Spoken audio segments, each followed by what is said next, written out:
इस समय जम्मू कश्मीर में आप सिर्फ एक ही शब्द सुन रहे हैं, लॉलीपॉप।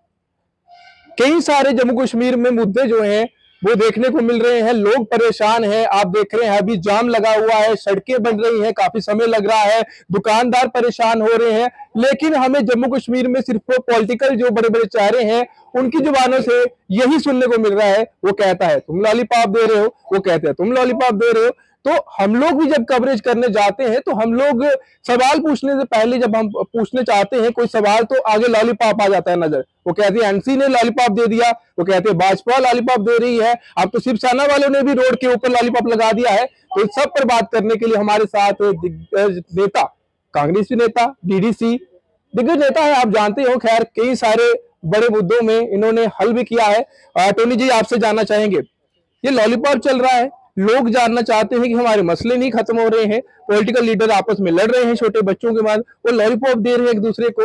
तो ऐसा लग रहा है कि पब्लिक को लॉलीपॉप दिया जा रहा है इन दोनों के लड़ाई में। मुझे लगता है कि लॉलीपॉप कोई मुद्दा नहीं है और बीजेपी को ऐसी बातों को पीछे रख के आप पूरी पार्टी जो है लॉलीपॉप पे बोल रही है। आप बोलो मुद्दों के ऊपर, आप बोलो माइनिंग माफिया के ऊपर, आप बोलो लिकर माफिया के ऊपर, आप बोलो ठेकेदारी माफिया के ऊपर, आप बोलो कि सड़कों में जो जाम लगा है ये तो पुलिस का ही काम है ना, ट्रैफिक का। ट्रैफिक तो उन्हीं के हाथ में है। तो मैं बोल रहा हूं कि आप देखो शहर पूरा चौक हुआ है।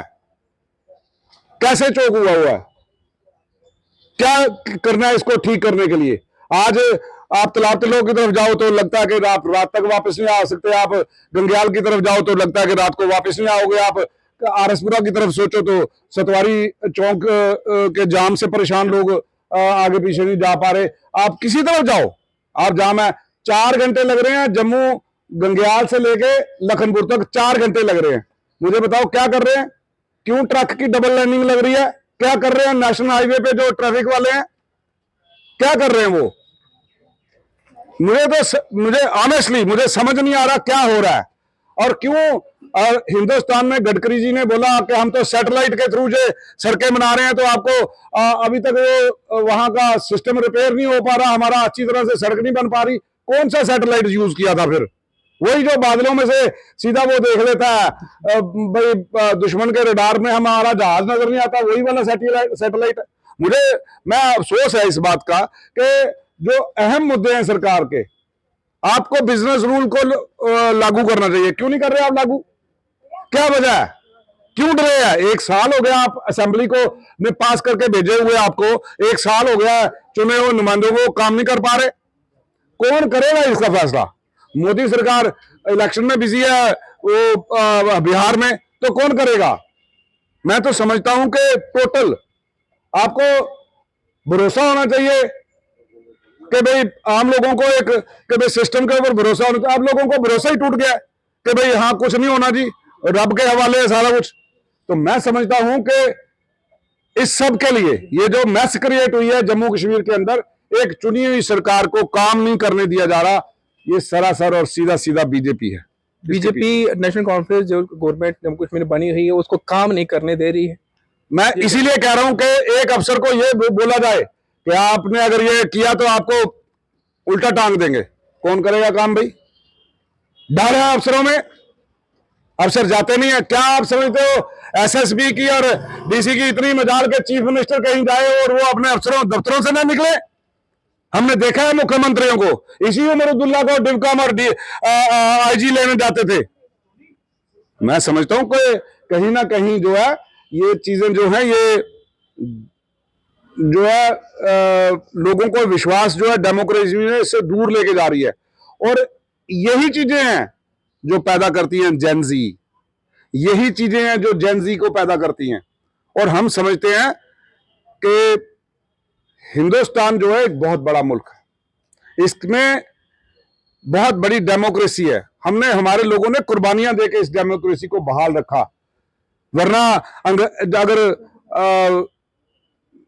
फिर तो अंग्रेज भी वैसे ही राज कर रहे थे जैसे आज ये बीजेपी कर रही है। डिप्टी सीएम नहीं डरते हैं, बिल्कुल नहीं डरते हैं, वो धड़ल्ले से बोलते हैं, शायद इसलिए उनसे स्कूटी उनसे मरता क्या ना करता, अब क्या करे वो। लोगों के सवाल है, ऐसे काम कर रहा है, लोगों का होप आ नहीं रहे, तो फ्रस्ट्रेशन है, फ्रस्ट्रेट होता है आदमी के भाई मुझे लोगों ने चुना और लोगों के काम नहीं हो पा रहे, क्योंकि चुनी हुई सरकार की द्वारा से कोई बिल पास हो रहा है, कोई फैसला किया जा रहा है, उसको जमीनी सतह पे लागू नहीं होने दे रहे ब्यूरोक्रेट्स और बीजेपी जो दिल्ली बैठे कंट्रोल कर रही है सारी ब्यूरोक्रेसी को। तो उसके लिए हो सकता है कोई, और ये बेटर सवाल जवाब तो वही देंगे, पर मैं जो समझ सकता हूं वो यही कारण है कि लोगों के मुद्दों को हल करने की परेशानी है। वरना सरकार के लिए तो वो कोई गाड़ी और वो लेने थोड़ी गए हैं कि चार PSO लेके घूमने के लिए थोड़ी MLA बने हैं, उन लोगों के मसले हल करने के लिए बने।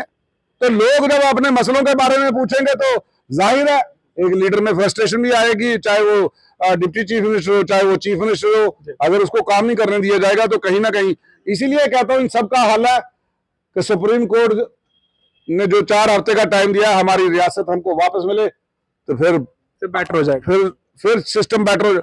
और आप देखना स्टेटहुड आने दो, जैसे पहले थी वैसे कंप्लीट स्टेटहुड आ जाए। आप सवेरे देखोगे चीफ मिनिस्टर जैसे जाने लगेगा यहाँ से, IG और डिव का पहले वहां पे जाके खड़े होंगे एयरपोर्ट के ऊपर, चेंज हो जाएगा सारा कुछ। अरे आप देखना यूं चुटकी मारते ऐसे। पर ये स्टेटहुड ही अगर लंगड़ी देंगे तो फिर कुछ नहीं हो सकता। स्टेटहुड कंप्लीट आनी चाहिए जैसे पहले थी।